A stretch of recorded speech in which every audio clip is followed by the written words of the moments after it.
Guys, welcome back to my channel. তো আগের এপিসোডের লাস্টে আমরা দেখেছিলাম যেখানে নিয়ান ওই গুন্ডাদের থেকে পালাচ্ছিল।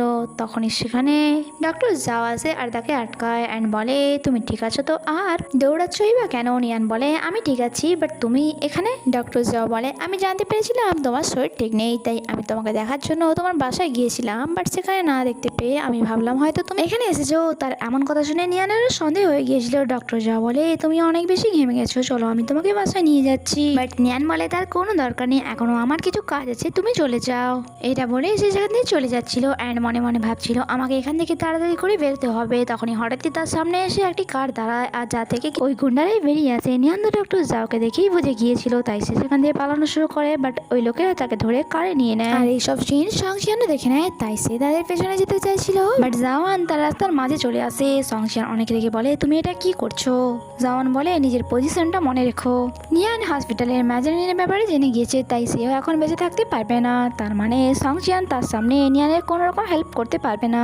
বাট নেক্সট সিনে আমরা দেখি তাকে অনেক বেশি চিন্তিত দেখাচ্ছিল অ্যান্ড সে অফিসার জ্যাংয়ের সাথে কথা বলছিল যে তাড়াতাড়ি করে নিয়ানের লোকেশন ট্র্যাক করো, তার যেন কিছু না হয়। অফিসার জ্যাং তাকে বুঝিয়ে বলে, একটু ধৈর্য ধরো, আমরা তার লোকেশন ট্র্যাক করে নিয়েছি, আমাদেরকে ধীরে ধীরে অ্যাকশন নিতে হবে। বাট সংশিয়ান তো অনেক বেশি অধৈর্য হচ্ছিল। তখন সেখানে বেইচেন আসে অ্যান্ড বলে, সংশিয়ান আজ তো আমাদের ওয়েডিং ডে ফাইনাল করতে যাওয়ার কথা ছিল। সংশিয়ান বলে, আমি আর যেতে পারবো না, কারণ আমার কিছু ইম্পর্টেন্ট কাজ আছে। এখানে বেইচেন তাকে ডাইরেক্ট জিজ্ঞাসা করে, তোমার ইম্পর্টেন্ট কাজটা কি? নিয়ানকে খুঁজতে যাওয়া। সে বলে, আরে তুমিও না, কি সব বলছো? আমি তাকে কেন খুঁজতে যাবো? অ্যাকচুয়ালি কাজের সূত্রে আমাকে আউট অফ সিটি যেতে হবে। বেইচেন বলে, তুমি বিয়ের আগে ফিরে আসবে তো? সংশিয়ান বলে, তুমি চিন্তা করো না, আমি তার আগেই ফিরে আসবো। নেক্সট সিনে আমরা নিয়ানকে দেখি যাকে গুন্ডারা বেঁধে রেখেছিল। তখনই সেখানে সংশিয়ান আসে তাকে বাঁচানোর জন্য, কারণ সে অফিসারদের আসা অপেক্ষা করতে পারছিল না। এখানে সে মাস্ক পরেছিল অ্যান্ড নিয়ান তাকে চিনতেই পারেনি অ্যান্ড সে তাকে জিজ্ঞাসা করে, তুমি কি? সংশিয়ান বলে, আমি তোমাকে এখান থেকে বাঁচাতে এসেছি, তাই আমার সাথে চলো। বাট বাইরে যাওয়ার জন্য তাকে অনেক গুন্ডাদেরই সম্মুখীন হতে হবে,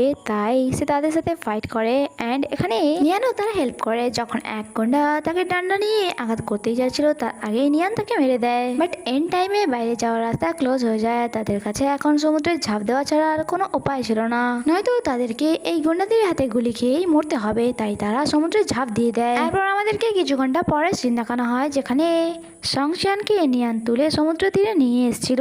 আর সেটা জানার পর অনেক বেশি ওয়ারিড হয়েছিল যে এইচডি আর কেউ নয়, সংশিয়ান ছিল, কারণ সে এতক্ষণ মাস্ক পরেছিল। সে তাকে সিপিআর দিচ্ছিল অ্যান্ড তাকে বারবার বলছিল, প্লিজ নিজের চোখ খোলো, তোমাকে আমার অনেক কোশ্চেন করা আছে, প্লিজ চোখ খোলো।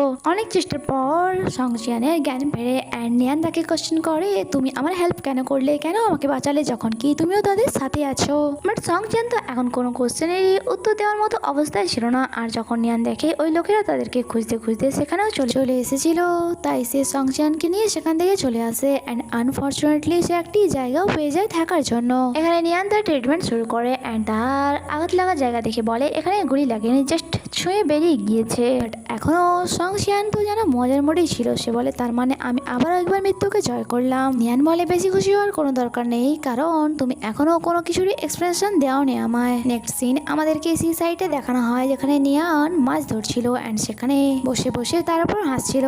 সে অনেক রেগে বলে, তুমি তো আমার হেল্প করছো না, তারপর আমার মজা উড়াচ্ছ, যখন কি তুমি আমাকে বলেছিলে যে তুমি ফিশ খেতে চাও। সংশিয়ান বলে, তুমি বলো এখানে আমরা এই মুহূর্তে ফিশ ছাড়া আর কি বা পাবো? নিয়ান বলে, তাহলে এসো আর আমার সাথে ফিশ ধরার চেষ্টা করো। সংশিয়ান বাহানা করে যে তুমি কত নির্দয়, তুমি দেখছো আমি ইনজার্ড, তারপরেও আমাকে কাজের কথা বলছো। নিয়ান বলে, তাহলে ঠিক আছে, আমি ফিশ ধরবো, বাট তোমাকে খেতে দেবো না, তাই তুমি তোমার খাবারের বন্দোবস্ত নিজেই করে নিও। বাট সংশিয়ান এখনো তার উপর হেসে যাচ্ছিল, কারণ তার দ্বারা মাছ ধরা সম্ভব হচ্ছিল না অ্যান্ড নিজের এমন অবস্থা দেখে নিয়ানেরও তো নিজের উপরেই হাসি পাচ্ছিল।